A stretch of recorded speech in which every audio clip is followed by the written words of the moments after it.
Bonjour à tous, il est 12h30 et tout de suite c'est le hors-sujet avant même d'entrer dans les titres du journal.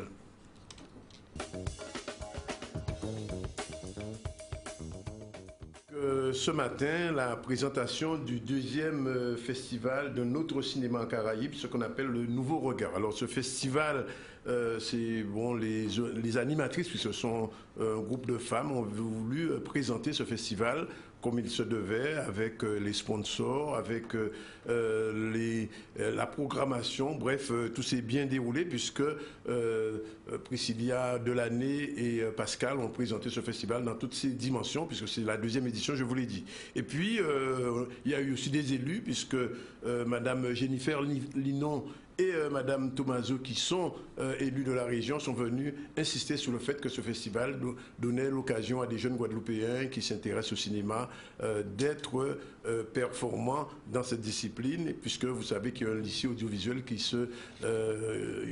forme des jeunes Guadeloupéens au BTS audiovisuel à Pointe-Noire, lycée qui est d'ailleurs sur l'obédience de la région. Et puis subitement, Teddy Bernadotte, que vous connaissez, est intervenu. Teddy Bernadotte, je le rappelle, c'est le directeur de cabinet de la région, de M. Chalus.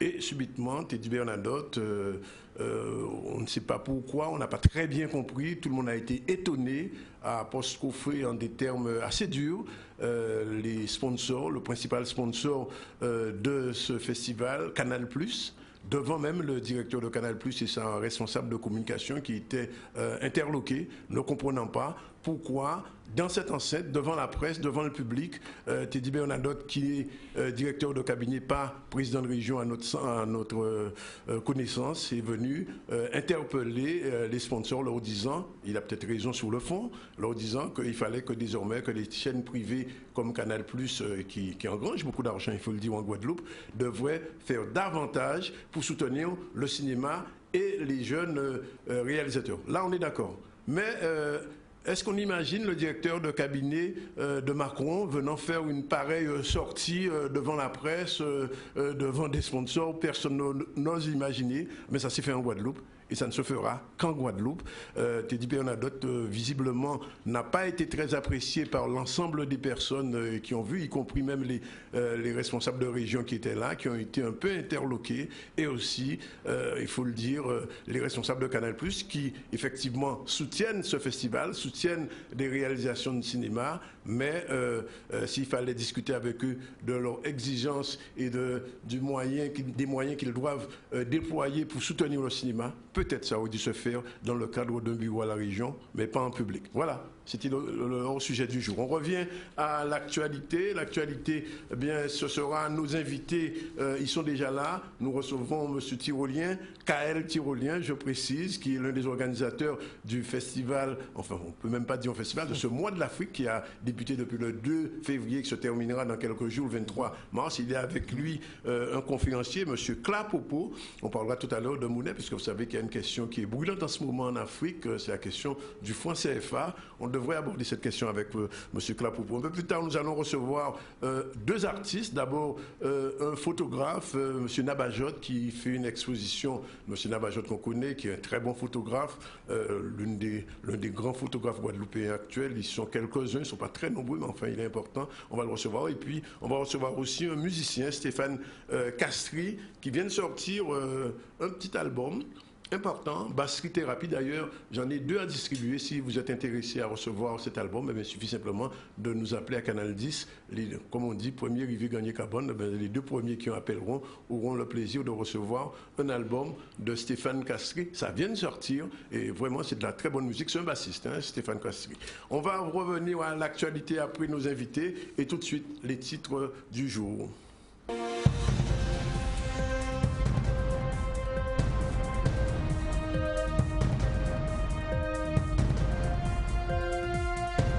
Réunion publique sur l'installation d'un poste d'éducation routière à Bemao. C'est un reportage d'Axel Jacob, on verra tout à l'heure. Formation de pilote de ligne, c'était la remise des diplômes à la région. Là aussi, reportage de Michel Héraclite. Et puis un peu plus tard, on viendra sur l'heure du compte. C'est une manifestation qui se fait régulièrement à la médiathèque de Petit-Bourg. On fera un petit peu le point. Voilà un peu les titres d'actualité qu'on va développer. Et je vous rappelle que si vous devriez prendre l'avion pour Air France ces jours-ci, eh bien, les choses sont très très compliquées. Il va falloir que vous appelez votre direction, la direction d'Air France ou son service de transport, parce qu'en ce moment, il y a pas mal de perturbations. Voilà, pour les titres de l'actualité, on se retrouve jusqu'à 14h. Nous sommes ensemble avec vous dans le ZCL, en direct de Radio Haute Tension et de C10 FM. On vous salue si vous êtes à table. Bon appétit. On va commencer tout de suite avec nos deux invités. Je vous l'ai dit, M. Kael Tyrolien et M. Klapopo. Tous les deux sont dans le cadre du mois de l'Afrique. Alors, je vais commencer par M. Klapopo, que je ne connaissais pas, que je salue. Bonjour. Bonjour. Alors, vous êtes m'avoir reçu. Oui, je salue Kael. Kael, c'est un habitué maintenant. On le voit souvent et on le verra encore, j'imagine, dans les jours qui viennent, puisqu'il y a d'autres manifestations avant la fin du mois de l'Afrique, vers le 3 mars. Et Klapopo, alors, vous êtes ivoirien, c'est ça? Je suis d'origine ivoirienne. D'origine ivoirienne, et vous êtes venu en Guadeloupe dans le cadre du mois de l'Afrique. Alors je pose toujours la question à nos invités africains. Quand vous arrivez en Guadeloupe, quelle est votre première impression? Alors c'est pas la première fois que je viens en Guadeloupe, oui. Et je suis basé à la Martinique. D'accord. Eh bien, mon impression, comme la toute première fois, est toujours très agréable. Il y a une bonne énergie. En tout cas, c'est ce que j'ai ressenti la première fois que j'étais venu, et c'est ce que j'ai encore ressenti cette fois-ci. Je crois que c'est peut-être la deuxième ou la troisième fois que je viens. Vous venez en Guadeloupe et vous ressentez une certaine fraternité quand même? Pas quand même. Oui, je pose la question. Une fraternité certaine. Oui, d'accord. Alors, vous êtes ici parce qu'on ferait ce soir une conférence sur la monnaie, outil de domination à travers l'histoire. Alors ça, c'est l'histoire d'une manière générale. Je le disais tout à l'heure, en Afrique aujourd'hui, il y a un mouvement de contestation très fort contre le franc CFA. On en a parlé avec Emi Seba il y a quelques jours. Est-ce que vous êtes dans cette dynamique? Oui, alors, les membres de l'association Racine, dont fait partie Kael, ont eu la gentillesse de m'inviter pour donner 2 conférences. D'accord. Une ce soir, c'est jeudi soir, et l'autre, c'est demain, vendredi, à Sainte-Anne. À Sainte-Anne. Alors, la première, effectivement, de ce soir, a pour intituler La monnaie, outil de domination à travers l'histoire. Oui. En fait, c'est un peu... je viens de publier un ouvrage, enfin, je l'ai publié en 2017, fin 2017, qui retrace l'histoire, qui rappelle quelques éléments de l'histoire de la monnaie en Afrique. Oui. Ce qui m'a inspiré cet ouvrage, c'était lorsque j'étais encore étudiant il y a quelques années, à la fin des années 80, au milieu des années 90, en 1993, il était fortement question de la dévaluation du franc CFA. Oui. Laquelle a eu lieu en 1994, dans les circonstances que je rappelle rapidement. Les présidents africains avaient une réunion à Dakar. En marge de cette réunion, le Premier ministre français d'alors, Édouard Balladur, est arrivé dans un hôtel et les a informés qu'il dévaluait le franc CFA. Sans avoir leur avis, en fait. Non, il les a informés qu'il dévaluait le franc CFA. C'est son franc qu'il dévalue. Voilà. Oui. Et des protestations un peu gênées d'Omar Bongo, à qui on prêtait pourtant un grand pouvoir dans le système france-africain, n'ont rien changé, y compris celle d'Eyadema. Alors moi, j'étais en 94 et je m'interrogeais sur les motivations de cette dévaluation. C'est donc depuis lors que les préoccupations des phénomènes monétaires m'ont particulièrement intéressé. Alors, pourquoi une histoire de la monnaie, et en particulier une histoire de la monnaie en Afrique? Parce que bien souvent, quand nous abordons la question du franc CFA, beaucoup semblent découvrir les phénomènes monétaires en Afrique à l'occasion de cette question. Oui, et en théorie au franc, bien sûr. C'est toujours pareil. On a l'impression que nous avons commencé à exister avec le CFA, avec le franc des colonies françaises. Avec l'Europe, quoi, pratiquement, oui. Or, l'histoire de la monnaie l'histoire mondiale de la monnaie est inaugurée en Afrique. C'est l'Afrique qui est aussi le berceau de la monnaie. Ça commence à quelle époque? Des phénomènes monétaires. C'était, on estime, vers moins 3000 avant l'ère actuelle, oui. En Égypte ancienne. C'est le chat, le système monétaire égyptien de l'époque s'appelait le chat. Oui. Donc, même les phénomènes monétaires sont inaugurés en Afrique. Et il est très, très important, pour parler du franc CFA, de rappeler cette histoire. Je vais poser la question quand même parce que quelquefois on disait que c'est les Chinois qui avaient inventé la monnaie, donc c'est faux. Non, cette information, vous ne la retrouverez quasiment pas, puisque j'ai fait des études de sciences économiques. Oui. Vous ne la retrouverez pas dans les ouvrages d'histoire de la monnaie ou bien d'histoire économique. C'est évidemment, on vous racontera que c'est en Lydie, par exemple, oui. que la monnaie a été inventée, que les premières pièces battues ont été mise en service. Mais non, l'histoire de la monnaie, l'Afrique inaugure l'histoire de la monnaie en l'état actuel des connaissances numismatiques. Et alors, c'était important de rappeler quand même cette histoire, que ça ne date pas du franc CFA, bien au-delà, et d'en tirer des conséquences. Parce que si nous savons à peu près tous aujourd'hui que le franc CFA est une monnaie de singe, sauf pour ceux que cela profite, hein, sinon... n'importe qui étudie un peu le sujet va s'en rendre compte, c'est une monnaie de singe. Une fois qu'on le sait, quelles sont les solutions qu'on peut proposer en lieu et place de cette monnaie? Il est important d'aller dans la boîte outils que nos ancêtres nous ont léguée en matière de gestion des phénomènes monétaires pour voir qu'est-ce qu'ils ont fait. Y compris même pour y renoncer, mais au moins savoir qu'est-ce qui a été fait et qu'est-ce qu'on pourrait éventuellement prendre dans cette boîte à outils pour régler nos problèmes aujourd'hui, en l'occurrence nos problèmes. Alors je peux vous poser une question un peu plus précise. La monnaie naît donc en Afrique et elle fonctionne jusqu'à quelle période? Alors, à peu près. Vous avez dit moins 3000 l'an avant l'ère actuelle. À quel moment cette monnaie africaine, on va dire, disparaît, il laisse la place à l'autre? Elle n'a jamais disparu. Elle n'a jamais disparu. Alors, toutes les grandes fédérations politiques africaines qui ont existé, toutes, j'en ai dénombré une bonne dizaine. Donc, Ouagadougou, Songhai, Congo-Diantotla, Ghana, toutes les grandes fédérations africaines qui ont existé longtemps après le déclin de l'Égypte ancienne, toutes ont eu des systèmes monétaires qui, à leur époque, étaient parmi les meilleurs au monde. D'accord. Et ça, c'est totalement documenté. C'est complètement documenté, c'est pas des légendes. Alors, mais l'intitulé de la conférence, c'est « Outils de domination ». C'est bien ça. C'est précisément cet aspect que je vais mettre en exergue. En quoi, au titre de l'arsenal de domination qui a été mis en œuvre pour réduire les peuples en l'état de servitude, il y a les mécanismes monétaires. Et bien souvent, on ne le comprend pas parce que les phénomènes monétaires, l'étude des phénomènes monétaires est abandonnée comme un monopole des économistes, alors que la monnaie est une affaire politique. Bien sûr. Donc, cette affaire politique doit être posée au point de vue de la politique, c'est-à-dire au point de vue de la souveraineté des États, en tout cas des organisations politiques. Et oui, la monnaie est un des éléments à disposition des dominateurs pour réduire les États en servitude. Et mon intervention consiste aussi à montrer dans différents cas, dans l'histoire, comment cette monnaie a été utilisée pour dominer les peuples. Et pour réduire justement l'économie argumentaire des défenseurs du franc CFA. Le CFA est un outil de domination comme il y en a eu beaucoup d'autres outils de domination monétaire dans l'histoire et c'est très important de remettre cette question de CFA en perspective. Alors en Guadeloupe et en Afrique aussi la question se pose. Comment se fait-il que les chefs d'État africains n'aient pas ce raisonnement aujourd'hui en 2018? Puisque nous ne sommes même pas en 1960, nous sommes en 2018. Pourquoi n'ont-ils pas encore compris que les finances de leur pays ne peuvent pas se régler à Bercy? La main qui donne est la même qui ordonne. D'accord. Ces chefs d'État, pour la plupart, pour la quasi-totalité, ont été installés par un système dit france-africain. Ils ont donc vocation, ils sont programmés pour ça, pour défendre le système qui les a qui les a fabriqués.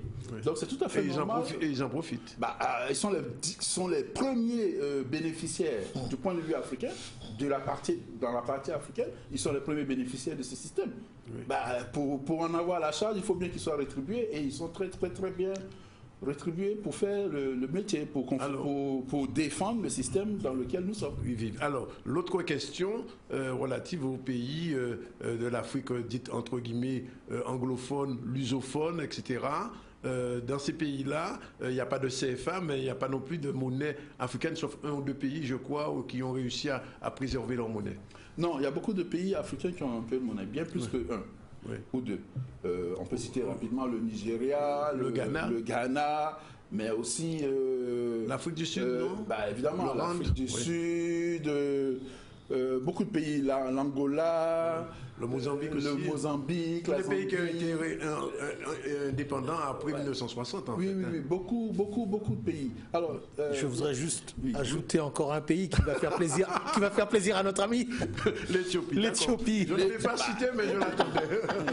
L'Éthiopie, évidemment. Oui, bien sûr. Alors, il y a une erreur, il y a un piège dans lequel il ne faut pas entrer dans ces comparaisons entre les pays qui subissent le CFA et ceux qui ne le subissent pas. C'est précisément ce qu'apporte la compréhension de la monnaie en tant qu'outil de domination. C'est que ce n'est pas parce que le Nigeria bat sa propre monnaie que le Nigeria ne subit pas des phénomènes de domination monétaire. Bien sûr.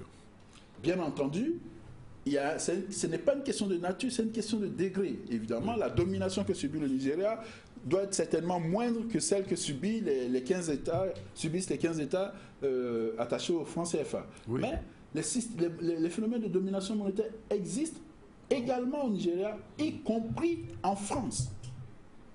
Y compris en France, aux États-Unis.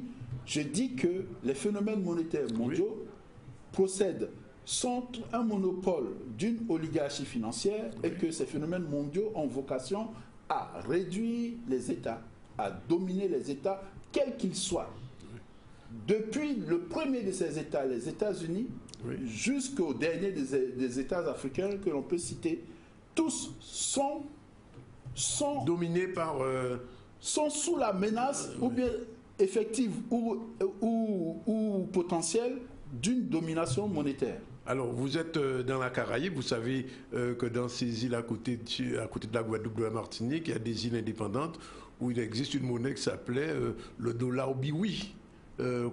Qui est une espèce de franc CFA, enfin, à la mode anglaise. Je ne sais pas si vous avez étudié ces pays-là, mais enfin, dans les Caraïbes aussi, cette domination s'exerce. Non, le système monétaire mondial dans lequel nous sommes est un système qui est dominé par des monnaies occidentales, l'euro, la livre et le dollar.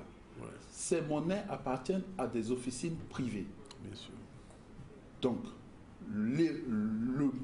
l'économie mondiale appartient potentiellement aux propriétaires de ces trois monnaies et à leurs affiliés. Quand vous dites officine privée, vous pensez à quoi? J'ai dit que la Federal Reserve Board, donc ce qui fait office de banque centrale aux États-Unis, appartient à des privés.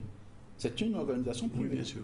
Ouais. J'ai dit que la Banque centrale européenne n'appartient pas aux États, puisque la Banque centrale européenne donne des directives aux États. Interdit, par exemple, l'interdiction qu'ont les États européens d'emprunter, enfin de fabriquer leur propre monnaie pour leur propre compte, pour leur budget, et d'emprunter systématiquement aux banques privées. Ce sont des interdictions qui sont édictées par les propriétaires des banques centrales occidentales.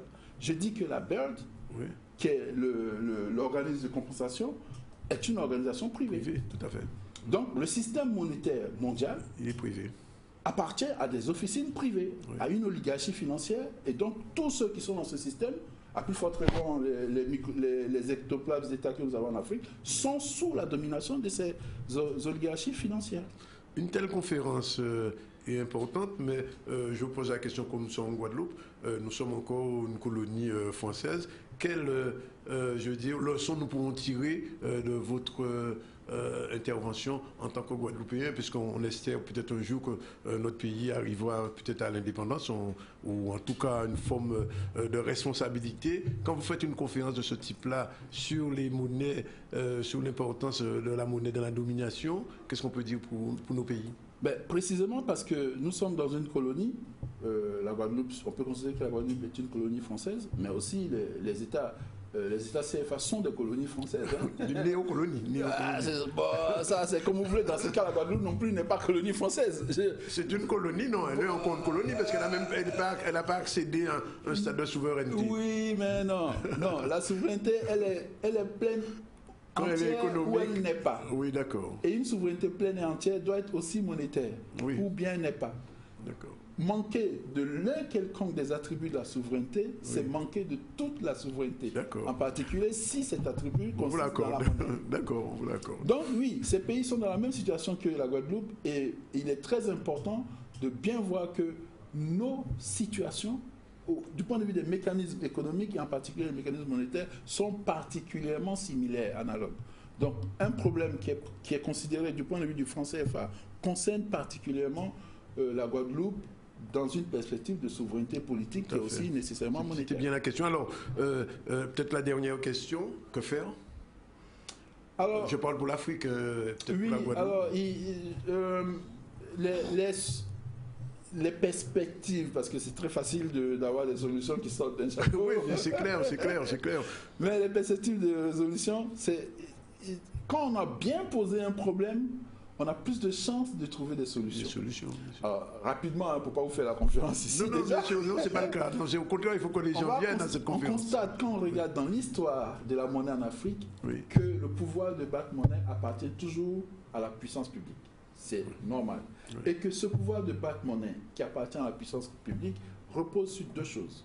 Le monopole des matières précieuses, c'est-à-dire des ressources naturelles précieuses, stratégiques on dirait aujourd'hui, et le monopole de ce que Weber appellerait de la violence légitime, c'est-à-dire la capacité militaire de défendre le territoire national. Oui. Donc la monnaie c'est un garant. Est un des trois piliers, c'est celui de l'armée et des ressources naturelles. Donc aujourd'hui, la solution pour les pays, enfin la voie pour la solution de ces pays, c'est retrouver le monopole, la maîtrise de l'extraction et de la transformation de leurs ressources naturelles, se doter des moyens militaires nécessaires pour défendre cette maîtrise. Parce que la maîtrise, là, c'est pas dans les paroles. Oui. C'est empêcher quiconque de venir voler ton or, ton diamant, ton pétrole. Ou ton cacao. Ça fait des siècles qui subissent ça. Oui. Donc voici les deux mamelles qui nourrissent la souveraineté monétaire, c'est la souveraineté militaire et la souveraineté énergétique, en matière première. Bien entendu, l'Afrique étant le réservoir mondial des ressources naturelles, si elle protège ses ressources pour elle-même et se donne les moyens militaires de cette protection, elle peut envisager plus sereinement son avenir monétaire, c'est évident. Alors, je ne suis pas pessimiste, mais quand on regarde la situation militaire et économique de certains pays africains qui sont encore, où il y a encore des bases françaises un peu partout, je ne parle même pas seulement du Mali, du Congo, etc.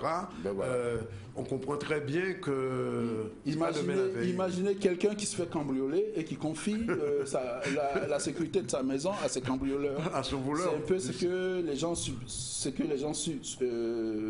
nous subissons. Oui. Non. L'interdiction absolue de toute présence militaire étrangère en Afrique est une condition sine qua non. Aujourd'hui, moi je vais parler de monnaie, évidemment, mais on voit très bien que les phénomènes sont liés. Voilà, et qu'on ne peut pas, c'est-à-dire si demain, ces pays-là du franc CFA, demain ils créent une monnaie, le CORI. Donc techniquement, ça c'est tout de suite. On peut le faire. Même dans les institutions du franc CFA, il est prévu un organe qui peut le faire. C'est la conférence des chefs d'État. Elle peut tout de suite défaire le franc CFA. C'est l'organe suprême qui décide en dernier ressort, qui est censé décider en dernier ressort. Chacun sait que c'est à Bercy que tout se décide. Mais cet organe suprême peut dire, comme ça, dans un accès de folie, ces chefs-là qu'on nous a imposés, peuvent se rassembler et dire on ne veut plus du franc CFA, à partir de demain, il n'y a plus de CFA. Qu'est-ce qu'on met à la place? N'importe quoi qu'il mettra à la place peut être dézingué en quelques jours. Il y a des cas dans l'histoire. Ahmed Sékou Touré, quand il dit non à la France pour prendre l'indépendance pour une indépendance effective de la Guinée-Conakry, l'une des agressions qu'il a subies rapidement est celle monétaire. Les services secrets français ont déversé des faux billets de la monnaie guinéenne pour asphyxier l'économie guinéenne. C'est ce qui est arrivé au Zimbabwe lorsque le doyen Mugabe a décidé d'appliquer unilatéralement les accords de Lancaster House, Ouais. donc de redonner la terre à leurs propriétaires, eh bien, l'économie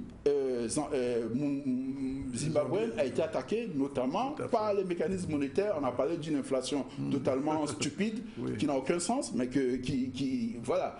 Et on peut donner des cas comme ça. Chavez a subi les mêmes attaques financières, etc. Donc voilà, l'agression monétaire viendra. Il faut l'anticiper. Quand on veut prendre sa souveraineté monétaire, il faut être doté des moyens, des capacités militaires et aussi avoir la maîtrise de ses ressources naturelles. C'est évident. J'espère que vous serez entendus en Afrique et que... Ça m'étonnerait beaucoup. Et que l'OUA prendra un jour cette décision historique. Enfin, on le souhaite. On se tourne vers notre deuxième invité, Kaël Tyrolien, puisque samedi, on ne parlera pas de monnaie, mais on parlera d'autre chose. Hein. On parlera d'autre chose, mais j'aimerais déjà profiter de l'occasion pour féliciter M. Klapopo. Tout à fait. Nous sommes heureux de le recevoir une nouvelle fois donc, en Guadeloupe. Vous avez pu remarquer en quelques mots la limpidité de son discours et comment il maîtrise donc son sujet. Donc vous voyez que nous n'invitons pas n'importe qui en Guadeloupe. Ah non, d'ailleurs vous ne seriez pas ici. Si vous étiez n'importe qui, je ne vous aurais pas invité. C'est parfait. Donc maintenant, moi je suis venu parler d'un sujet un peu plus distrayant, on va dire. Plus léger, on va dire. Plus léger. Oui. C'est exactement le samedi 24 février à 20h au centre Sonis. Nous aurons notre célèbre concours qu'on appelle la Reine de Saba. Oui. Alors, il faut dire aux gens qui ne savent pas qui est la Reine de Saba, parce qu'il y a une île à côté qui s'appelle Saba. Ah oui, la Reine de Saba, c'est une reine, on va dire, mythique, légendaire et à la fois historique, qui était donc située en Éthiopie, qui contrôlait donc la zone qu'on appelle le nord de l'Éthiopie, Aksum, et puis une partie du Yémen. Elle est vénérée même aussi chez les Arabes sous le nom de Belkis, mais chez les Éthiopiens sous le nom de Makeda. Oui, Makeda. Et donc la reine de Saba, c'est un personnage qu'on retrouve aussi dans les Saintes Écritures. Elle a existé ou pas finalement? Elle a existé et j'ai même eu l'occasion de visiter... De la rencontrer? Non, pas de la rencontrer, D'accord. mais de visiter un de ses palais, les vestiges d'un de ses palais qui se trouve à Aksum, qui a été daté donc au carbone 14 de 1000 ans avant Jésus-Christ. Et donc je me suis rendu à 2 reprises dans ce palais. Oui. Et dans les restes du palais, hein, parce que bien sûr ce sont des ruines. Bien sûr. Mais elles ont été d'ailleurs datées par, je crois, un archéologue français, avec une mission française d'archéologie, et ils ont reconnu effectivement l'antiquité de cette bâtisse. Voilà. Et donc, lié donc à l'empire de la reine Makeda. Il y a d'autres endroits, mais pour celui-là, j'ai eu l'occasion de voir avec mes propres yeux. Alors, Kaël, pourquoi la reine de Saba, l'élection de la reine de Saba, pas la reine de l'Afrique? C'est symbolique, c'est-à-dire que la reine de Saba, elle est considérée comme la reine de la beauté, de l'intelligence. C'est la Cléopâtre africaine? Pardon? C'est la Cléopâtre africaine? Non, je ne dirais pas ça. Cléopâtre, déjà, elle est controversée hein, en termes d'africanité. C'est pas pareil. Non, la reine de Saba, c'est une Éthiopienne qui appartient donc à la tradition d'un grand peuple qu'on appelle le peuple éthiopien, et qui donc est à l'origine de ce qu'on appelle la dynastie salomonienne d'Éthiopie, qui a duré 3000 ans en Afrique, et donc depuis le temps de la reine de Saba jusqu'à Haïlé Sélassié, qui est notre contemporain. Donc c'est une reine donc, qui donne naissance à une dynastie historique et qui a traversé 3000 ans. Et donc à de nombreux vestiges architecturaux, etc. Donc c'est pour nous l'occasion de mettre, je dirais, en évidence la beauté noire. Et en passant par la femme, en passant par la beauté féminine, nous souhaiterions que tout un chacun accepte sa propre beauté, comme le disait Marcus Garvey, il était venu pour apprendre aux nègres à reconnaître sa propre beauté. Donc c'est à travers la femme noire que nous avons choisi de développer ce concept de s'aimer soi-même. Alors les femmes qui nous regardent en ce moment, jeunes femmes ou je ne sais pas, quels sont les critères pour participer à cette élection? Le premier critère, c'est d'être au naturel. C'est-à-dire nous refusons toutes les personnes qui se blanchissent la peau par des moyens chimiques, comme ça se fait dans certains endroits. Nous refusons aussi les personnes qui se décrèpent les cheveux. Et donc à partir du moment où vous avez vos cheveux naturels, donc sans décrépage, vous avez votre peau naturelle, vous êtes une personne naturelle qui est fière de ses origines, fière de ses racines, fière d'être ce qu'elle est. Pas de critères physiques autrement? Il n'y a pas de critères de taille, ni de poids, ni d'âge. De poitrine, etc. Non. Ni d'âge non plus? Ni d'âge. Nous avons des candidates qui sont plus ou moins mûrs, comme on dit, matures, et d'autres qui sont jeunes. Donc nous n'avons exclu personne au niveau de l'âge, ni du poids, ni de la taille. Donc c'est ce qui fait aussi l'originalité de notre concours. Il n'y a pas de passage maillot de bain. Les inscriptions se font encore toujours? Ah non, c'est complet. Non, parce qu'il y a une chorégraphie, c'est un vrai spectacle. Combien de candidates déjà? Il y a une dizaine de candidates. Oui. Il y a 10 candidats. Et le jury sera composé d'hommes ou de femmes? Des deux. Des deux. Des deux. Et vous savez que le Centre Sonis ne peut pas prendre 10 000 personnes. Tout à fait. Donc les personnes qui sont intéressées par ce concours, il faudra qu'elles viennent assez tôt. Donc c'est à 20 h que c'est prévu. Et voilà. Donc bon, j'en profite aussi pour dire que, rappeler que la conférence, les conférences de M. Klapopo se tiennent pour la première, c'est-à-dire ce soir à 19 h au Centre des ressources des Abîmes. Tout à fait. Et demain, la conférence de M. Klapopo, ce sera un autre sujet, ce sera comment développer efficacement des relations économiques entre la Guadeloupe et l'Afrique. Et bien cette fois-ci, ça se tiendra à Sainte-Anne, sur la place de la mairie. Voilà. Et pour les autres annonces, peut-être que j'aurai l'occasion de revenir pour expliquer ce qui va se passer dans les jours qui suivent. En tout cas, merci Kael et merci M. Klapopo pour avec plaisir, on peut dire. C'est vrai, l'éclairage que vous avez porté sur les questions économiques et monétaires, c'est très important. J'espère que le maximum de Guadeloupéens qui nous regardent aujourd'hui, ceux qui sont en France malheureusement ne pourront pas y être, mais au moins ceux de la Guadeloupe sauront que ce soir il y a cette importante conférence et demain aussi à Sainte-Anne. Ce soir au Centre des ressources des Abîmes et demain à Sainte-Anne. Voilà, il est 13 h. Ben, on va parler non pas monétaire, mais on va parler économie puisque c'est l'heure de la pub et on se retrouve tout à l'heure après la pub pour la suite du journal.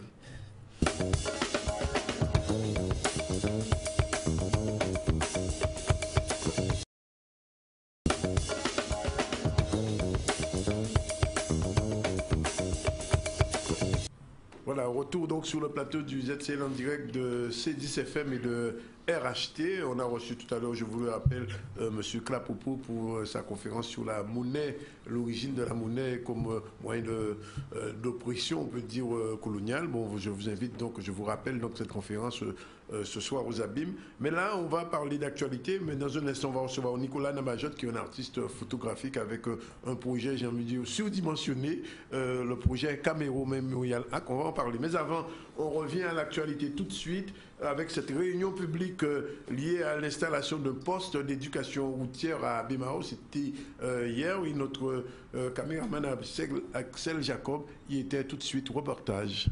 Écoutez, ce soir, nous sommes dans le cadre d'une réunion publique.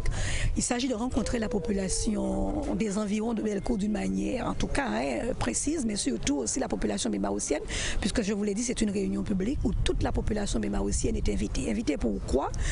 Nous avons un projet de piste de sécurité routière qui sera implanté sur le territoire de la ville de Bémao, plus précisément dans le quartier de Bellecour. Une piste de sécurité routière sur plus de 6000 mètres carrés de terrain, avec la piste en elle-même sur pratiquement 1000 mètres carrés, bien entendu, et un projet qui devrait normalement se réaliser cette année. Les travaux devraient démarrer cette année. Alors pourquoi la piste de sécurité routière? Tout simplement parce que nous sommes rendus compte que nous avions sur notre territoire, d'une manière générale la Guadeloupe, mais aussi Bémao est aussi concerné, une situation accidentogène très élevée.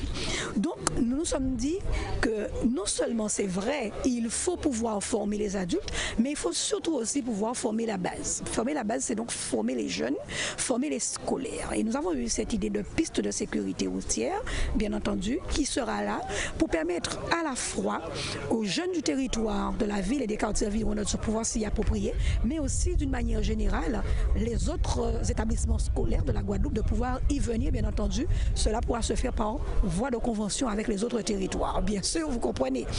C'est très important pour nous, puisqu'il s'agit de répondre à une problématique. Donc, vous voyez un projet qui est ambitieux, un projet pour les jeunes bémaotiens, les scolaires bémaotiens qu'il s'agit de former à la sécurité routière, nos jeunes de Bémao qu'il s'agit également de former dans ce cadre-là, mais surtout d'une manière générale, la Guadeloupe, et faire en sorte que si nous pouvons demain diminuer, et bien tout simplement le nombre d'accidents sur la route, parce que quand on est formé, mieux on est formé, mieux on peut réagir face à cela. Donc c'est tout le sens de notre rencontre ce soir avec la population des environs. 13h11 dans le ZCL et je vous l'ai dit, on reçoit Nicolas Nabajot. Nicolas Nabajot est connu comme artiste photographique. On a vu souvent ses œuvres un peu partout en Guadeloupe. On se souvient de cette exposition qui était à Sonis, qu'on avait vu, je crois, sur le port aussi.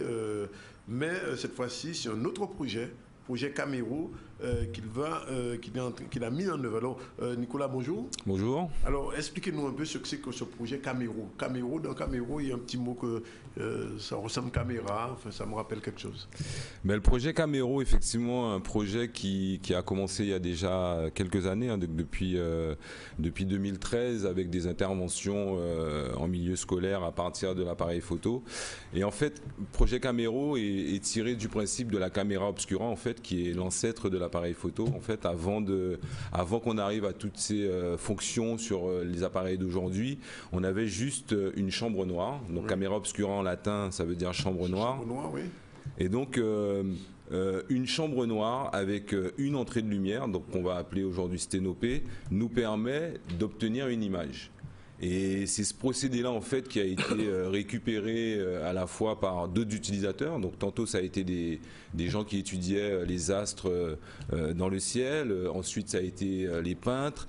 Et vraiment, en dernier utilisateur, on a eu les photographes qui, finalement, ont récupéré ce procédé-là pour conserver maintenant une image ou des images de la réalité. Donc, ce projet-là propose de revenir sur l'apparition d'une image, sur la fabrication d'une image à partir d'une boîte ou d'une chambre noire, d'un appareil photo. C'est l'idée, en fait, de base du projet Camero. Fondamentaux, aux frères Lumière, pratiquement, à Nips. Quasiment. Et puis ça devenait peut-être important parce que aujourd'hui on constate que tout le monde a un appareil photo, tout le monde utilise, tout le monde est fabricant d'images finalement. Oui. Et que ça devenait peut-être important de savoir mais comment ça se fabrique une image, comment on la fabrique. Et voilà, donc du coup, lorsque moi je suis pas exposant ou lorsque je suis pas dans la démarche strictement artistique, enfin créative plutôt, ben, j'aime bien aussi cette démarche de partage, de transmission du procédé, puisque c'est finalement un procédé génial, quoi. C'est-à-dire une boîte, une chambre noire, une entrée de lumière, on obtient une image. Comment ça marche? C'est ce qu'on propose. Et ça s'adresse à des jeunes ou à un tout public? C'est vraiment du tout public. Donc mon intervention est adaptée en fonction des âges, mais c'est vraiment ouvert à tout le monde parce que, comme vous disiez, on revient au système minimaliste, au rudiment même de la photographie. Et moi, justement, j'adore utiliser ce procédé-là pour apprendre la photo, parce qu'on comprend tout de suite, une fois qu'on est dans la boîte, ben, on comprend. Et ensuite, toutes les notions pédagogiques, voilà. Alors, la bonne photo, vous êtes en train de le dire, Nicolas, c'est d'abord la bonne utilisation de la lumière. C'est ça. Ouais. C'est ça, la maîtrise même de la lumière. Alors, j'ai envie de dire, pour un certain nombre de photographes, aujourd'hui, les appareils ils permettent, même si on ne gère pas tout ça, d'obtenir une très très bonne image. Mais c'est vrai que dans notre pratique, on travaille essentiellement, en tout cas moi je travaille essentiellement en manuel, sans flash et tout ça. Et donc, quelle que soit l'heure, c'est effectivement apprendre à capter, à maîtriser l'image, enfin pas l'image, mais la lumière du moment en fait. Ouais. Donc, quelle que soit l'heure, l'appareil qu'on utilise nous permet au final de régler l'appareil pour obtenir une image, quelle que soit l'heure, quelle que soit la lumière en fait. Alors on revient à ce que vous disiez tout à l'heure, le Camero c'est réellement un appareil basique, très basique, c'est pas un appareil sophistiqué, il n'y a pas de cellule photographique, il n'y a pas de réflexe, quoi que ce soit, c'est vraiment la base. C'est vraiment la base, et d'ailleurs, vraiment pour permettre aux gens de s'en rendre compte, je propose aussi du coup des ateliers qui permettent sur le même principe que cette fameuse boîte, d'aller faire des photos avec des petites boîtes rudimentaires, soit boîtes de conserve, soit boîtes de chaussures. C'est possible. Donc c'est possible. Donc c'est ce qu'on va justement le 24, donc samedi, entre 16h à 18h, proposer comme activité aux différents inscrits, puisqu'on a déjà pas mal d'inscrits pour samedi, et pour justement leur montrer qu'une boîte, et donc moi ce que j'aime en fait aussi, c'est expliquer au public que c'est un principe qu'ils peuvent reprendre à la maison. Il suffit de fermer une pièce, de laisser une entrée de lumière, de rester, d'attendre. et d'observer ce qui se passe. Et souvent, ce qui se passe, c'est qu'en fait, on a une projection du réel, mais en inversé à l'intérieur de la pièce. Voilà. Et ceci sans aucun mécanisme technologique. Hein. C'est vraiment de la pure physique. C'est une boîte, une entrée de lumière. Et donc ça aussi, ça me permet d'expliquer aux différents publics, aux différents niveaux, en tout cas aux différents groupes, pourquoi l'image arrive en inversé et on arrive sur d'autres notions, des notions un peu de physique, en fait, de ces choses-là, quoi. Donc c'est vraiment rudiment, mais par la suite, en termes d'éléments pédagogiques, il y a beaucoup de notions qu'on peut envisager, qu'on peut aborder à partir de cette simple boîte, en fait. Parce que j'allais poser la question, est-ce que le numérique a tué l'art photographique? J'espère que non. J'espère que non. D'ailleurs, plus on s'enfonce dans le numérique, mais moi, plus j'ai tendance à faire marche arrière et à revenir vers ce type de procédé. Je pense que dans la démarche artistique, on aime bien au final il faut maîtriser sa lumière, son diaphragme, etc. C'est ça. Et surtout arriver en chimie, en fait. Après le voir encore, faire apparaître l'image. C'est ça. On l'a pas en immédiat comme on peut l'avoir sur un appareil numérique. Et du coup, il y a quand même des éléments de surprise, d'inattendu. On ne sait pas encore qu'est-ce qu'on va voir dans le bain, mais bon. Maintenant, aujourd'hui, avec l'expérience, on sait qu'on a toujours un résultat, mais il y a encore une magie qui s'opère et qui, d'après moi, s'opère davantage lorsqu'on est sur les procédés argentiques que lorsqu'on est sur les procédés numériques. Alors rassurez-moi et rassurez nos téléspectateurs, on peut encore tirer des photos. Complètement. Oui, c'est-à-dire on trouve encore des produits de la pellicule noir et blanc, de Ilford, etc. On trouve ça encore? On trouve encore beaucoup de produits. Alors, c'est vrai que de Guadeloupe, on est souvent obligé de commander. Oui. Mais bon, comme on commande, à la Redoute, à Quel, n'importe où, on peut commander des pellicules, on peut commander du papier photo. Ça existe encore. Et même, ce que les gens ne savent moins, c'est qu'il y a même une espèce de recrudescence, c'est-à-dire que c'est un peu comme le CD, le vinyle. Exactement. Donc, à nouveau, les fabricants de papier, certains en tout cas, recommencent à produire, à proposer du papier ou des pellicules. Donc, on arrive à en trouver. Il y a des irréductibles. Moi, j'ai mon ami et confrère Daniel Goudrouf. Et jusqu'à maintenant, strictement en argentique. En argentique, Voilà. Je sais, je peux l'avoir vu sur le terrain. Et donc, on peut encore faire de la photo, entre guillemets, j'ai envie de dire entre gros guillemets, traditionnelle. C'est ça. Et du noir et blanc aussi. Ça. Et je pense que plus on est connaisseur, peut-être, plus on a envie d'explorer cette piste-là. La piste de revenir vers mettre ses mains dans la chimie. Bien sûr. Fermer une chambre noire, etc. Mais alors, vous avez déjà eu le 3 février une première expérience. Comment les jeunes qui arrivent avec leur tablette ou avec leur smartphone réagissent quand on leur dit mais finalement on oublie le smartphone et la tablette ou l'appareil numérique et on va recommencer à zéro? Comment ils réagissent aujourd'hui? Alors pour le moment on n'en est pas encore arrivé à ça. Justement, on va vivre cette expérience-là samedi. Le 3 février, c'était une présentation dans le cadre de Une nuit, une œuvre du Memorial Act où on a annoncé, c'est-à-dire qu'on était à 2 photographes et donc il y avait Nicolas Dernier qui expliquait un peu sa démarche par rapport à son projet autour du carnaval et moi-même qui annonçais finalement ce qui allait arriver au MACT.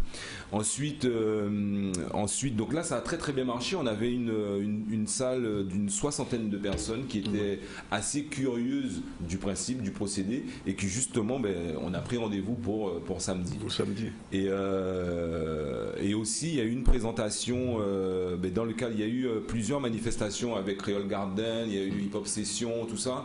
La boîte était présente à ce moment-là. Et pareil, il y a eu une annonce de fait, puisqu'il y avait beaucoup de gens. Et au final, il y a eu un gros mouvement de curiosité aussi, où beaucoup de gens sont venus visiter la boîte et effectivement appris quelque chose, puisque c'est vraiment magique. Moi, j'invite tout le monde et atelier ou pas, puisque la boîte se visite aussi en libre. Il suffit de s'adresser au MACT, à l'accueil, et de dire qu'on voudrait visiter la boîte. Je veux dire, il y a absolument rien à faire. Il y a un dispositif, il y a un banc, on s'assied, on ferme la porte et on attend quelques minutes et quelques secondes même, je dirais, pour commencer à voir apparaître quelque chose. Donc c'est vraiment une expérience qui peut se vivre seule. Il y a des dates aussi, on a proposé des dates pour les ateliers et pour les visites guidées. Donc il faudra juste suivre un peu et se tenir informé. Mais voilà, j'invite vraiment le tout public à y aller simplement, vraiment. Alors de préférence, Quand il y a du soleil. Ah oui, c'est mieux que le soir, d'accord. C'est une boîte qui fonctionne avec le soleil. Avec le soleil. Donc après 17h, on voit encore des choses, mais ça commence à être un petit peu plus compliqué. Mais en tout cas, entre très tôt le matin et jusqu'à à peu près 17h, 18h même, voilà, vous pouvez la visiter avec. Alors, deuxième aspect quand même de cette invitation, c'est que vous allez être en résidence artistique aussi quand même. Alors voilà, donc ce qui est fabuleux quand même aussi lorsqu'on travaille avec ce genre de structure, c'est la possibilité de travailler sur du long terme. C'est-à-dire que là, on commence depuis février jusqu'à juin. Donc là, ça me permettra déjà d'avoir vraiment un bon recul finalement sur cette proposition-là. Et parallèlement, le mémorial a comme souhait de mettre aussi en dialogue les artistes de la collection permanente avec d'autres artistes. Et en l'occurrence, cela avec Monsieur Damoison, qui est donc dans la collection permanente photographe au Mémorial Act. Il y a aussi là maintenant une idée de créer un dialogue, un regard croisé entre moi-même et Damoison. J'ai envie de dire donc déjà sur l'aspect atelier, puisque moi mon intervention concerne essentiellement la caméra obscura et les ateliers à partir des sténopées. Mais Damoison lui propose d'aller plus loin. Donc justement, nous on dit notre projet s'appelle la photographie, une empreinte de la lumière de la caméra obscura au téléphone portable. Donc lui, Damoison va s'occuper plutôt de la partie numérique et portable de toutes les personnes, parce que dans son processus de création, il aime bien faire venir le public. Et on a aussi comme objectif d'aller un peu questionner le voisinage autour du MACT à partir de la photographie. Et puis, si on y arrive, en tout cas moi mon objectif aussi dans le cadre de cette résidence-là, c'est de réaliser une image avec cette fameuse boîte. D'accord. Voilà, donc là c'est un procédé un peu plus poussé, parce que là c'est très précis, j'aurai très peu de marge d'erreur sur cette réalisation-là. Mais en tout cas, l'objectif, c'est la boîte, elle fait 2,40 m de haut sur à peu près 3,60 m. Donc au final, elle permettra d'obtenir une image de cette taille-là. De cette taille, oui, tout à fait. Et pour aller plus loin avec cette idée de projet, c'est qu'au bout d'un certain nombre d'images réalisées avec la boîte, donc ça sera de proposer une exposition. Justement, j'allais vous en parler, parce que on ne se souvient pas de votre dernière exposition il y a quelques années. Vous travaillez, en dehors de ça, vous travaillez sur quoi aujourd'hui ? Sur l'image en Guadeloupe, pays du soleil, comment vous maîtrisez la lumière? Mais aujourd'hui, effectivement, je pense qu'on a appris, c'est vrai que photographier quand on est en France, ou métropole, j'ai envie de dire, ou dans d'autres régions, et photographier en Guadeloupe, les réglages ne sont pas les mêmes. Mais bon, là, aujourd'hui, je pense qu'on arrive à bien maîtriser notre lumière, d'autant plus qu'on en a beaucoup. Oui, c'est ça. Au final, en Europe, on est obligé de rajouter du flash parce qu'ils n'ont pas suffisamment de lumière. Nous, ici, on a tellement de lumière qu'on ne sait plus quoi en faire, et c'est très bien. Alors en ce moment, moi je travaille sur...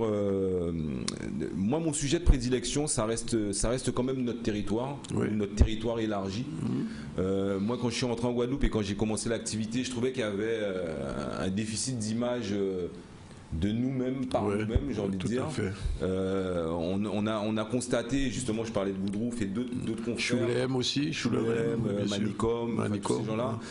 Qui avait quand même un fossé entre le travail réalisé ou laissé par Catan et le travail des nouvelles générations. Il y a eu beaucoup de photographes, Gébert, il y en a eu plein, Siliri, il y a eu d'autres personnes, mais on avait une difficulté à avoir des images actuelles du quotidien. Tout à fait. Voilà. Et donc, moi, j'ai une prédilection pour ce type d'image, noir et blanc, documentaire.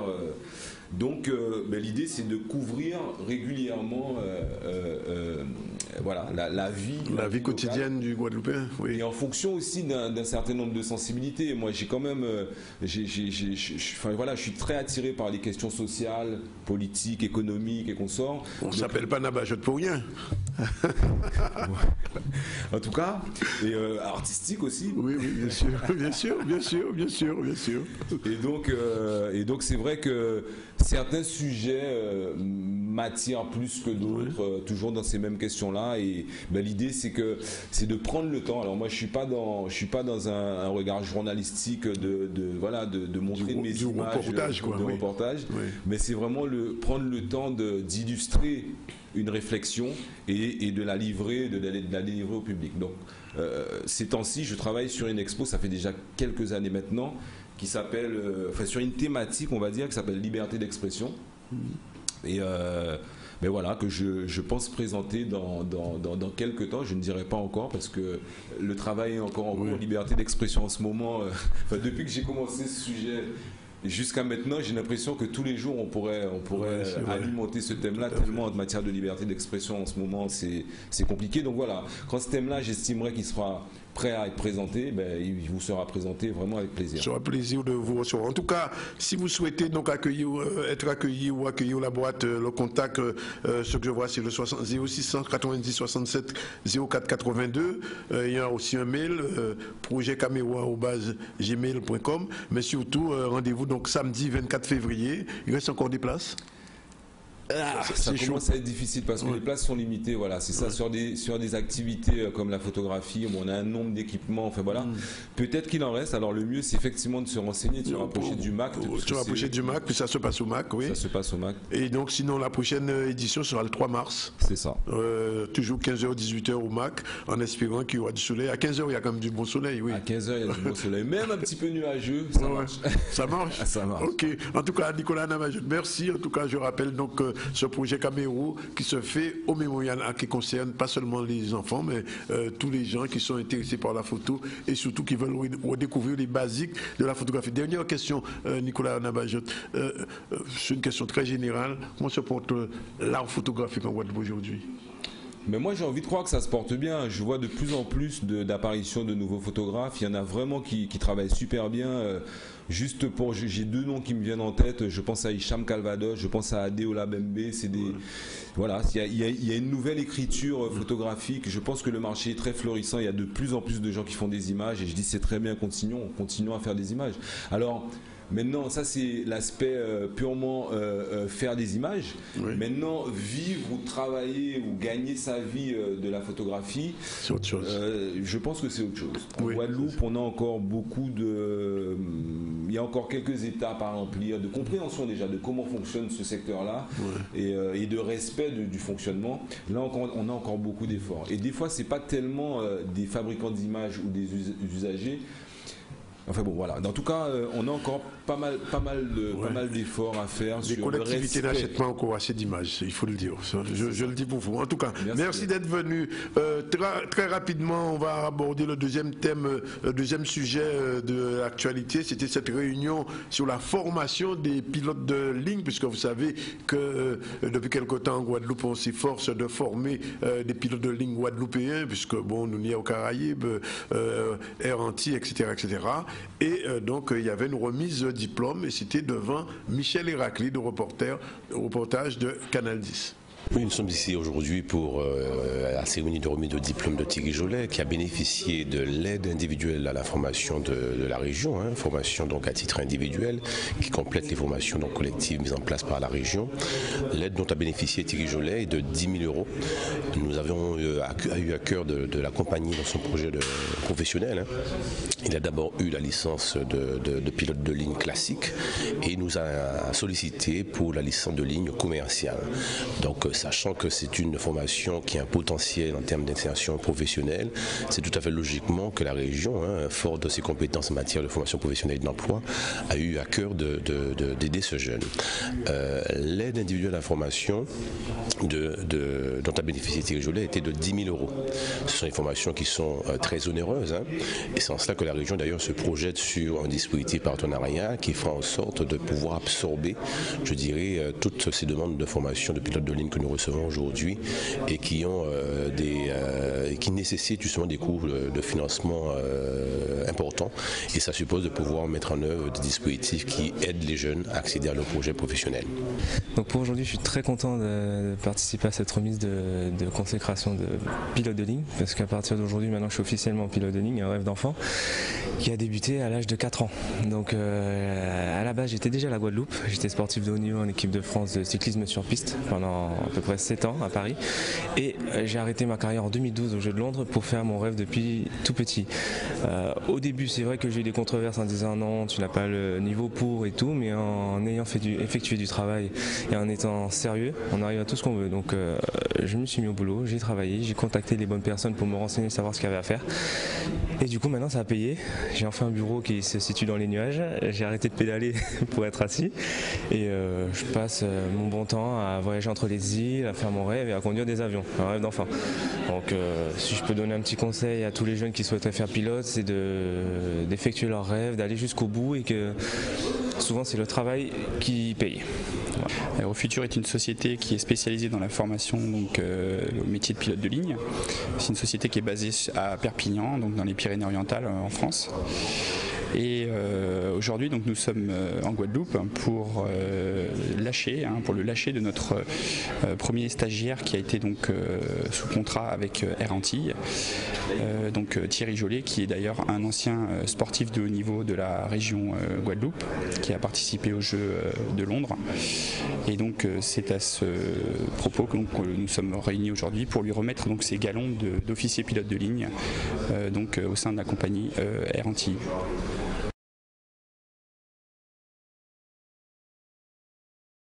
Voilà, il est exactement 13h32 en direct du ZCL, en direct aussi de RHT et de C10FM avec notre ami Rudy et nos amis aussi Jeff Taylor qui a besoin de bonne musique à C10FM là. On se retrouve tout à l'heure en direct, toujours ici pour parler avec Stéphane Castries. Je vous l'ai dit, il est l'auteur de ce CD qui vient de sortir, Bon Musique, et aussi parler avec Jean-Claude Porinus. Et si vous voulez gagner, il y a 2 CD à gagner.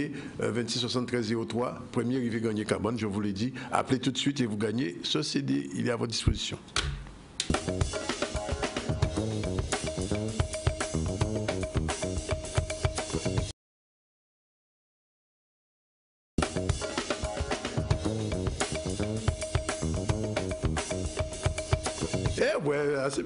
Voilà, c'est parti pour la 3e partie de ce ZCL en direct de Canal 10, bien sûr, en direct aussi de Radio de Tension et de Canal 10 FM. Alors, pour le CD de Stéphane Castries, c'est trop tard, il a déjà parti. En te disant ça, c'était premier arrivé gagner Carbone, c'est Bastry Thérapie. Et donc, Stéphane Castries, si vous avez raté le CD, vous n'avez pas raté le concert, c'est demain soir à la Casa. Bonjour Stéphane Castries. Bonjour. Merci d'être là. J'ai écouté le CD avec beaucoup d'attention parce que en général un bassiste on le met derrière et là il est en avant et les mélodies sont belles. La musique est très guadeloupéenne au-delà de tout et c'est ça qui est important. Ce qui est important, tout à fait. On écoute un bassiste guadeloupéen et puis j'ai remarqué qu'il y a du beau monde, Michel Alibo, Sonny Troupé. Alors expliquez-nous un petit peu la création de cet album. Alors c'est un album, bon j'ai pris un peu de temps pour le faire parce que j'étais en tournée, oui. Donc ça m'a pris un peu 2 ans et demi 2 ans quand même. À préparer parce que en fait déjà moi j'étais en tournée et les musiciens que j'ai conviés étaient aussi chacun pris, oui. Donc voilà, donc ça s'est fait un peu petit à petit, mais comme on dit, comme un menu de cuisine, bon on a pris, on a rassemblé les ingrédients, oui. Pour bien préparer la sauce et tout, et ça s'est bien passé. Alors je le disais un petit peu off, mais je le dis officiellement, c'est un bassiste qui fait de la musique guadeloupéenne, pays là par exemple, je prends un titre comme ça, et puis derrière on sent souvent des petits sons guadeloupéens. Alors, pourquoi vous avez tenu à ajouter ces petites sonorités très guada, j'ai envie de dire? Ce qui est important, c'est que sur cet album, c'est vraiment une synthèse de toutes mes tournées. Donc j'ai eu l'occasion, j'ai eu la chance de faire différents styles, du jazz, de la solo musique, du hip-hop, du funk, enfin voilà, un peu tout. Et je me suis dit que cet album, ça va être un peu la synthèse de tout ça avec ma culture caribéenne. Et par exemple, Pays-là, qui est un hommage à ma Guadeloupe. J'imagine, oui. Et donc j'ai voulu, en fait, quand on écoute ce morceau, j'ai voulu me mettre à la place de l'auditeur et que ça soit un voyage au sein de la Guadeloupe. Tout à fait. Et qu'il puisse découvrir un peu toutes les différentes influences. Guadeloupe, c'est zouk, c'est goka. Mais c'est masse aussi, c'est masse aussi. C'est masse, tout à fait. C'est pour ça, justement, qu'il y a ça. Il y a la culture indienne. En fait, c'est un mélange de tout ça. Et c'est ce que j'ai voulu faire remonter. Alors Stéphane, quand vous êtes par exemple à l'étranger, quand vous êtes en France par exemple, vous jouez ce type de musique. Comment les gens qui ne sont pas antillais captent ce type de musique? Justement, je trouve qu'ils sont agréablement surpris. Il y a qu'à découvrir notre bitin et puis pour eux ça a fait voyager et ça a fait comprendre que musique en nous belle et que nous nions richesse aussi à case. On a envie de dire ça que nous fort parce que vraiment bon je suis en général assez critique sur ce que je reçois. J'avoue que c'est vraiment un bon produit. Merci beaucoup. Musicalement, bassiquement j'ai envie de dire bassiquement. Et alors ça s'appelle, c'est après que j'ai vu ça s'appelle Bastri Thérapie. Voilà. C'est un médicament. Voilà, c'est carrément ça. C'est un jeu de mots déjà, Bastri. Bien sûr. Bastri. Voilà. Et thérapie, parce qu'en fait, moi, challenge au moins, c'est écouter l'album là, ça, pour sentir bien. Donc, voilà, c'est ça. C'est ça mon challenge. On peut point mettre à nos entiers. Voilà, j'ai voulu rester accessible, ceci dit. Non, c'est très accessible. Voilà, et c'est pas une musique chiante, je veux dire. Non, c'est vrai. C'est pas cérébral. J'ai voulu vraiment m'adresser aux bassistes, parce que je suis bassiste, mais à un auditeur lambda qui veut découvrir ma musique ou qui connaît déjà la musique. C'est ça. Moi, je pose toujours la question à des musiciens. Qu'est-ce qui vous a influencé du point de vue des basses? Parce qu'il y a des bassistes, il y a de grands, des énormes bassistes. Beaucoup. Mais en fait, quand j'étais petit, j'ai écouté beaucoup de Jaco Pastorius. Weather Report. Voilà, tout à fait, du Nathan East et du Victor Bailey. Mais j'ai surtout découvert les frères du pays. Et qui m'ont donné, il y avait Frédéric Caracas, Thierry Fanfan, tout ça, mais celui qui m'a vraiment donné le déclic, c'était Michel Alibo. Parce qu'en fait, à l'époque, il jouait dans un groupe de jazz qui s'appelait Sixon. Il a joué aussi Ultramarine aussi, je crois. Non, c'est Étienne Mbappé. C'est Étienne Mbappé. Voilà, c'est Étienne qui est africain, qui a joué sur Ultramarine. Et quand j'ai écouté Sixon, je me suis dit, un bassiste antillais est donc capable de jouer comme ça. Et donc, là, je me suis dit, ok, preuve d'ouverture. Et ça m'a fait comprendre qu'en fait, musique pas ni frontière. C'est travail, instrument là et on le voit. Non, mais musique la belle et donc c'est déjà en vente. Oui, tout à fait. Alors, si on va dire pas copier, acheter, parce que vraiment, il est bon. Ou sinon, si vous venez demain au concert à la Casa. Demain au concert, parce qu'en plus de ça, alors c'est une musique qu'on écoute sur un album, mais en fait, dans un concert, ça doit être extraordinaire. Alors, qui sera avec vous demain au concert? Alors, demain, il y aura déjà l'équipe principale donc, qui a travaillé sur la plupart des morceaux live, c'est-à-dire Sonny Troupé à la batterie. Ah, Sonny sera là. Amen Viana à la guitare, qui est un guitariste togolais. Thierry Vaton au clavier. Stéphane Filet au chant. Simone Lagrand il y au aura slam. Notre casserie. Ça, c'est la surprise. D'accord. non, il y aura mon frère. Jérôme Casserie sera là. Bien sûr, obligé. Il a bossé sur l'album. Donc, inévitablement, il était obligé d'être là de toute façon. On a reçu l'autre jour un casque qui peut en cacher un autre. Même plusieurs. C'est ça, même plusieurs. En tout cas, je donne rendez-vous à tous les gens amateurs de bonne musique. Ce rendez-vous à la Casa demain soir, 20h, c'est ça? Tout à fait, à partir de 20h. Concert unique, Penny Dot. Pour l'instant, c'est premier là, unique, et Kenny Dot après. Donc, bin demain. Terre de blues, peut-être? Ah, peut-être, on ne sait jamais. On ne sait jamais. On ne sait jamais. Merci Stéphane d'être venu. Et je promets, demain, on va passer le clip. Je ne sais pas ce qui s'est passé. On l'a ou on l'a pas, la vidéo? On l'a? On a une vidéo. Ah ben, vous voyez ça devant.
Voilà, c'est un très court extrait de ce que vous verrez demain soir en direct à la Casa, donc pas rater ça, et en qui fait ça, il faut moins pas rater. Et on revient à l'actualité avant de recevoir Jean-Claude Porrinus, et là, c'est une réunion de travail entre les parlementaires antillais et les ministres français. Alors vous savez que depuis que le gouvernement français a changé, depuis qu'il y a eu de nouveaux députés, les députés guadeloupéens que sont Max Mathiazet, qu'on va recevoir ici la semaine prochaine, aussi les autres, ça, Madame Vainqueur, qui était déjà là à l'époque de l'URL, qui est revenue aux affaires, mais tous ces députés, il y aura voté manœuvre, parce qu'il y a beaucoup de problèmes qui se posent en Guadeloupe. Bien évidemment, le problème du chlordécone, c'est une question qui est à l'ordre du jour. Le problème de l'eau aussi, c'est un problème qui est à l'ordre du jour. Et donc, nos parlementaires, en bas là, il y a essayé d'interpeller les ministres, voir qu'il est possible. Et c'est en ce sens que cette réunion de travail entre les parlementaires et les ministres français ont eu lieu. Reportage à Paris, Maurice Cessé.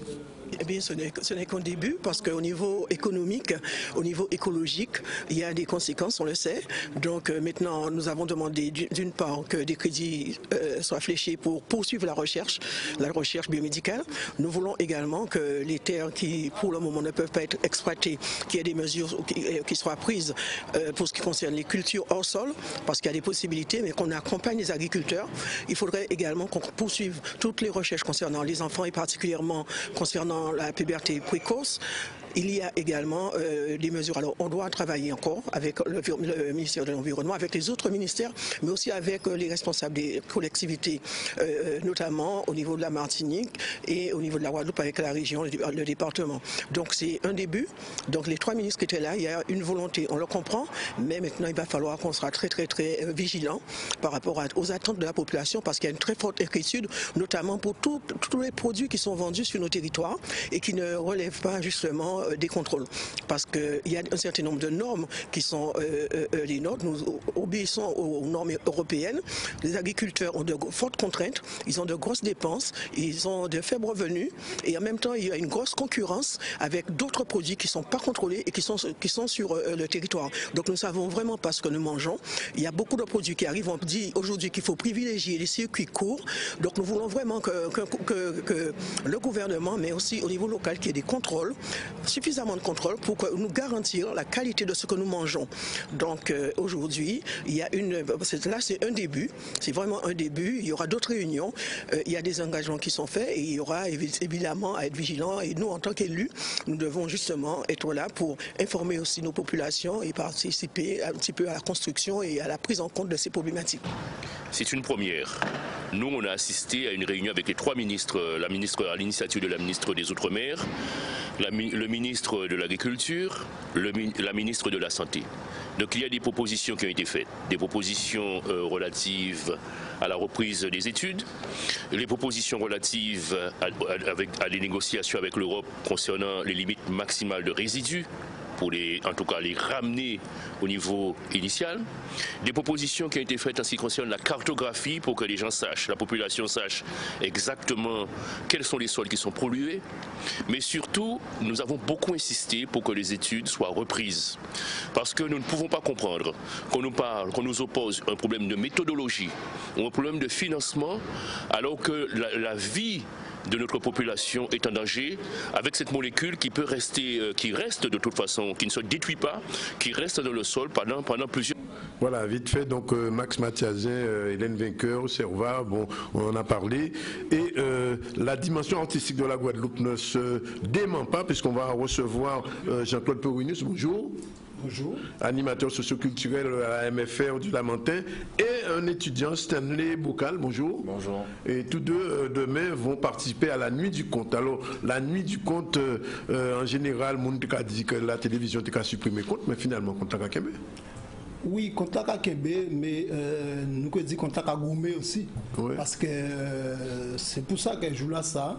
Nous avons fait venir M. Turpin Hubert Vandé, qui est un psychologue, psychanalyste, qui a fait toute une sorte de thérapie. Et on a rencontré Mémorial et nous parler. Et on dit, présent, ça qui est important pour nous poser nous la question, est-ce qu'elle compte, qui important ça compte en Guadeloupe toujours? Est-ce que mon cas raconte Timoun déjà compte toujours? Et qui important ça compte Et on parlait de ça, je crois qu'il y a la problématique de la peur saine et la peur, la mauvaise peur. Oui. C'est-à-dire la peur saine, c'est-à-dire là où tu as raconté nous compte. Et la diablesse. Ou tu as peur. Mais pas que les gens peut-être vrai la diablesse ou bien vrai c'est bité dans ça. Il y a un tête mais c'est ton bité fictif. Mais quand il y a ces sous-gars et ces petits monde là, ils paient parce qu'ils ont à l'école, ils peuvent braquer.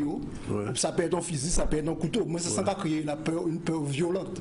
Donc nous sommes en train d'essayer de voir problématique là ça. Et donc c'est pour cela, je veux dire. Alors donc il vient décrypter ces comptes-là, c'est ça. Il vient pas seulement décrypter, mais ouvrir la parole, on débat pour tout le monde qui est là, pour nous parler des comptes. Alors Stanley, étudiant en développement, animation de territoire, c'est quoi exactement cette formation?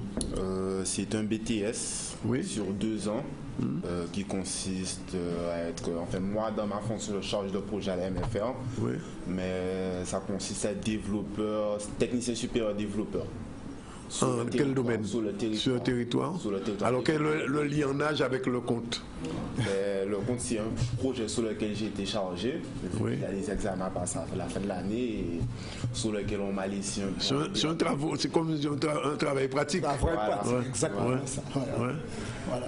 Et Jean-Claude Plorinus, alors, moi, vous venez avec un instrument, pas Stéphane Baté vient avec bassiste, ça a été difficile de venir avec là, mais on vient avec un petit flûte. Quand on fait avec ça, à dans le compte là. Moi-même, vous savez bien on comptait.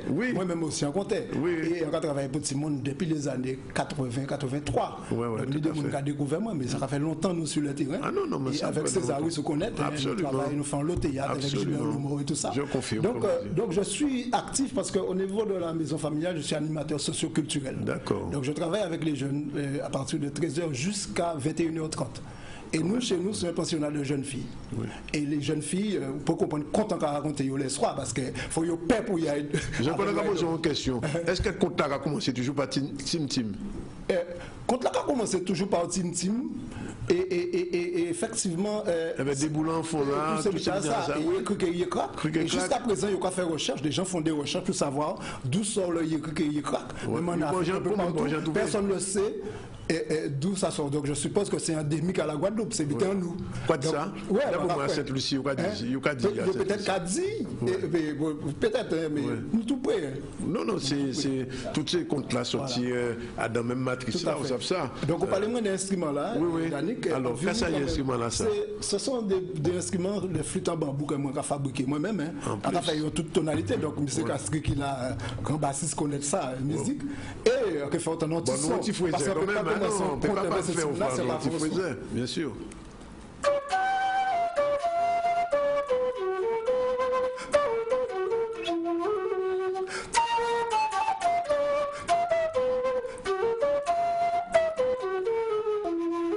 C'est une écrit.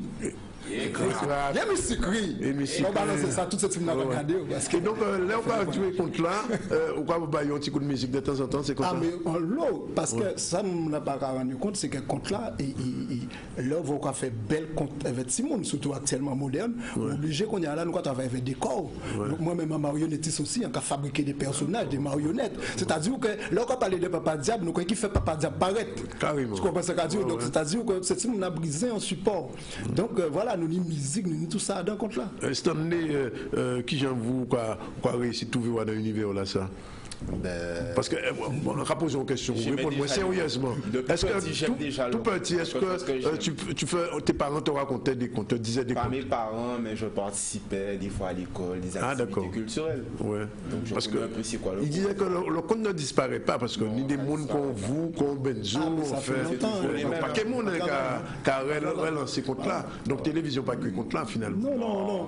Et on bitait une anecdote, ça tout simple. En cas où Evan Boug a dans grand surface que nous connaissons, et Bouka dit mais c'est pas une ça dit Bouka 40 ans et là regardez Bouka dit on racontait compte bail et oui on racontait compte bail tenait 10 ans et Bouka dit 40 ans Bouka bab. Alors autre question Jean-Claude, est-ce que ces comptes qu'on a dit là, c'est compte qu'on a fait ou bien c'est compte qui jamais existé ou qu'on a reprend? Eh ben nous avons créé compte nous aussi nous avons créé compte nous ça dépend des demandes. L'ISINA compte aussi, M. Fayot, qui est là d'ailleurs. D'ailleurs, nous pouvons dire les gens qui sont là, mais tout qui est là. Donc, les gens qui sont là, c'est bien sûr Benjamin Maurice. Benzo qui est là. Raphaël Anoz Difayo. Nous connaissons aussi Rosemary Turlepin. C'est Rose Bonbon, c'est Madame Marie Galante. Quand bien aimé. Jean-Pierre Lodin, Zikalika. Tous ces gens qui sont là avec moi, moi-même qui est là. Nous que déraper contre ces gens vraiment. À partir de qui est? Eh bien, forcément, nous avons parce que nous sommes partis à 19h. C'était soit c'était soit pile. C'était soit rond, à pas pile, rond. Parce que si on dit pile, c'est nous qui comprendre que français là on dit pile, il a pris. Mais rond, c'est-à-dire là on va 19h rond, nous adons. Alors, qui premier qu'on doit la guerre?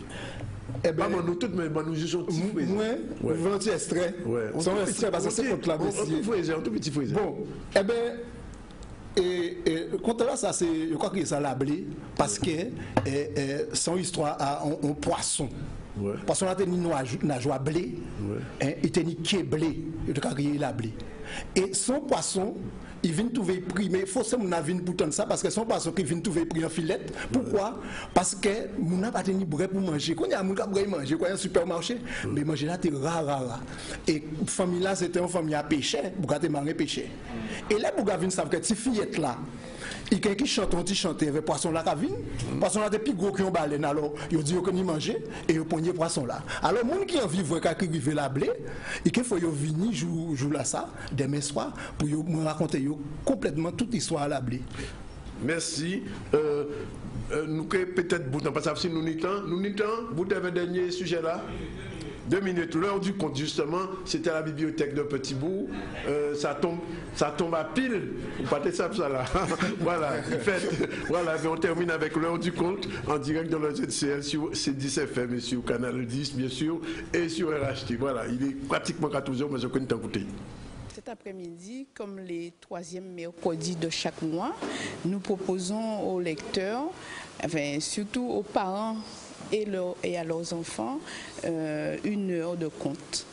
Mais bon, ça peut être un conte, mais ça peut être une histoire, ou alors comme aujourd'hui, on a prévu une histoire, mais à partir d'une bibliothèque numérique qui s'appelle Bibliovox. C'est important pour moi, oui, pour leur faire découvrir la lecture. Et je sais qu'ils aiment bien ça, donc il y en a un autre à la maison qui est en train de faire la sieste, mais il aurait dû être là. C'est important pour moi. Oui, mais je suis enseignante, donc je vois que les élèves ne lisent pas bien, donc j'ai envie que mes enfants y découvrent la lecture. En fait. C'est important de continuer la tradition de conte, mais en fait, notre après-midi, c'est pas vraiment que des contes. On veut donner un moment de complicité, on va dire, entre le parent et l'enfant. C'est un moment de rencontre entre parents et enfants autour du livre. Voilà, c'est surtout ça l'objectif de l'après-midi conte. Ouais. Voilà, alors je voulais vous dire, si demain vous êtes intéressé par la nuit du conte qui se fait donc à la MFR, j'ai encore 10 tickets, 2703, je vais connaître le numéro à Canal. Je sais que pour le CD de Stéphane Bategni assez, mais les 2 premiers il va gagner. Alors jusqu'à demain, vous pouvez téléphoner et vous pouvez gagner un ticket, une invitation pour aller à l'heure du conte avec votre enfant, votre mère, votre père, votre frère, votre soeur. En tout cas, téléphonez à Canal, je vais connaître le numéro là, 267303 et vous donnez votre nom et vous pouvez venir retirer votre invitation pour l'heure du compte. Voilà, il est pratiquement 14h pile. J'ai pas dérangé 1 minute et 10 minutes. Bon, nous pas de première ici. Donc, on a terminé pour aujourd'hui. On se retrouve demain à la même heure à partir de 12h30 et je reçois demain Elie de Mota. On va parler un petit peu de la situation au Guadeloupe parce que les choses ne vont pas ni à l'hôpital, ni dans l'eau, ni pour côté. Elie qui vient demain pour décater tout ça. Donc, rendez-vous à partir de 12h30. C'est fini pour aujourd'hui. Bon appétit si vous n'avez pas encore mangé. Mais moi, on va essayer de prévoir. Voilà.